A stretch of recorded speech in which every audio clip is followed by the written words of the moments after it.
Hello again, everyone. Thanks very much for joining us for a special edition of Arkansas Week. Constant viewers know that at the end of every year, we spend a half hour with our United States senators. They were, to put it mildly, otherwise occupied in the closing days of 2011, so we had to move it forward just a few days into 2012. Senator John Boozman, thanks very much for your time.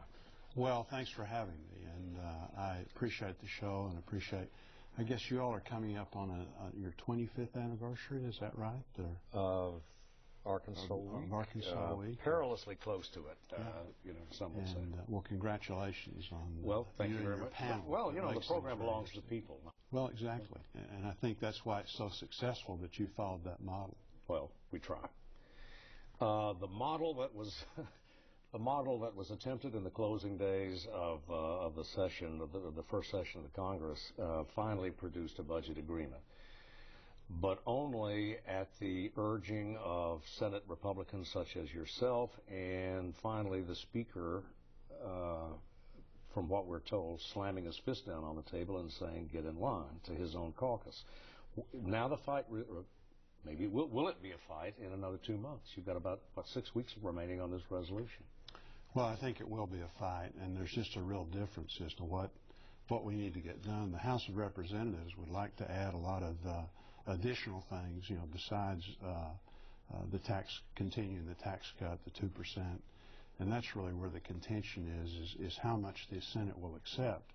And in the bill that they passed, they added quite a few things that Senator Reid just wouldn't go along with. And then you had the logjam right at the end of the year. So in an effort to get out of that, the Senate said, let's do a 2-month extension. That way taxes would not go up, come 1st of January. And then we'll reconsider and try and get this thing settled in the next 2 months. Well, fair to call you a reluctant convert on the last resolution? I think so. I think we all agree that as we go forward, we've got to do something about our spending. The budget the deficit has grown, I think, 44% in the last 3 years. We're at $15 trillion. We're right at a little over 100% of gross domestic product. Most people feel like the tipping point is 90%.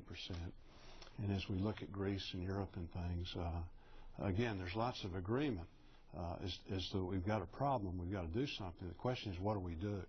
And so that's what all the hassling is going to be about in months. Really the next year. Is it just unutterable that there would be any kind of revenue increase in this election year? I think it will be difficult to do that. And again, I'm a guy and I think when you visit with most economists, they agree that raising taxes on anybody right now is really not a very smart thing to do. The economy is so very, very weak. And so as a result, I don't think that's going to happen. On the other hand, we all agree that we're spending too much money. 40 cents of every dollar that we're spending is borrowed. And so that would be a good place to start. And hopefully we can get some of that done. Well, in terms of, for example, Simpson Bowles, your colleague in the Senate, Mr. Pryor, has advocated, well, let's go ahead and take a second look at Simpson Bowles. Yes, it would be painful. Yes, it would raise some revenue, if only by broadening the base. Even to the extent possibly that marginal rates could be reduced and even the corporate tax reduced. Undoable in an election year? I think so. Now something I think that is doable that we could get done and was, it's get kind of confusing in the sense we had Simpson Bowles, then we had the Gang of Eight, and then we had the Super Committee. And the Super Committee was talking about essentially getting rid of some of the loopholes. It's not right that a GE can make billions of dollars and yet pay no taxes. To get rid of some of the loopholes and then lower corporate taxes as a whole.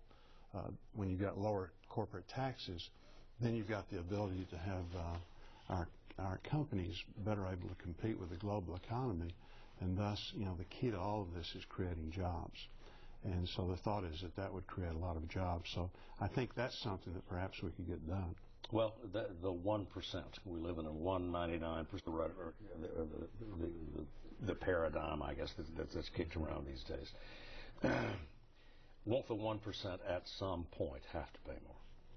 Well, again, right now, the idea 60% of that, when you look at how it's filed, is small business.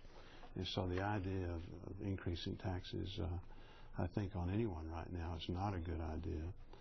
What we've got to do are do the things to grow the economy. And you say, well, what is that? What do we need to do? What do we need to do to create jobs? We've got to get some certainty back in the system. Right now, the average businessman has no idea what their health care costs are going to be. They feel like they're going up, and they will go up under the new health care law. They're very concerned about energy cost, which is a killer. As gas prices go up, it takes away everybody's disposable income. And they are very concerned about their tax rates. And so until we get some certainty where people understand what the rules are going to be in the future, it makes it very, very difficult. Well, very, very difficult, but so does managing, a debt that size. No.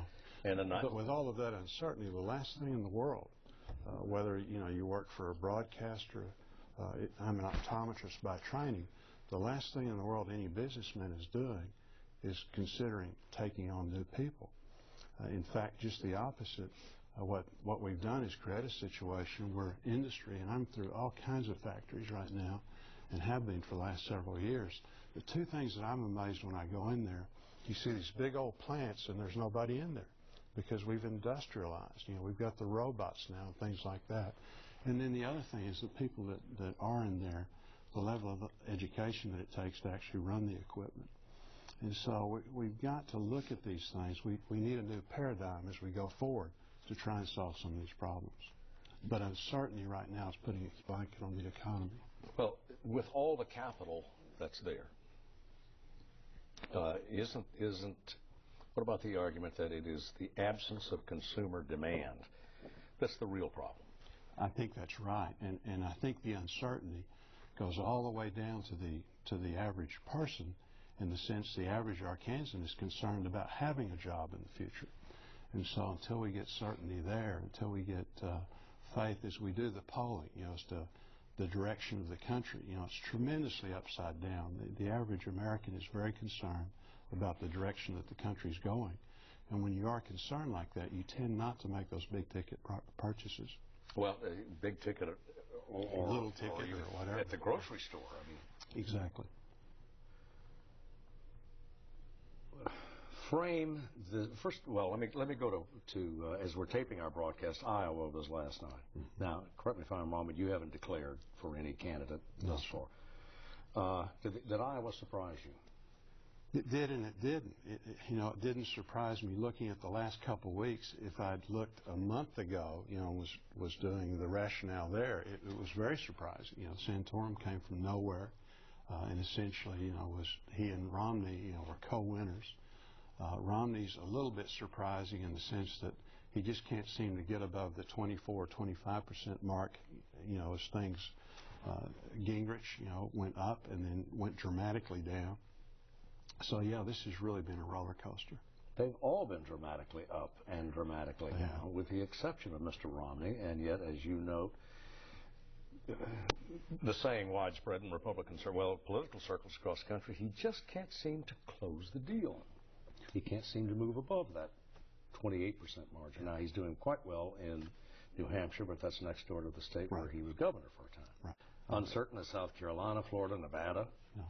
I think that's a very fair characterization that, again, he just can't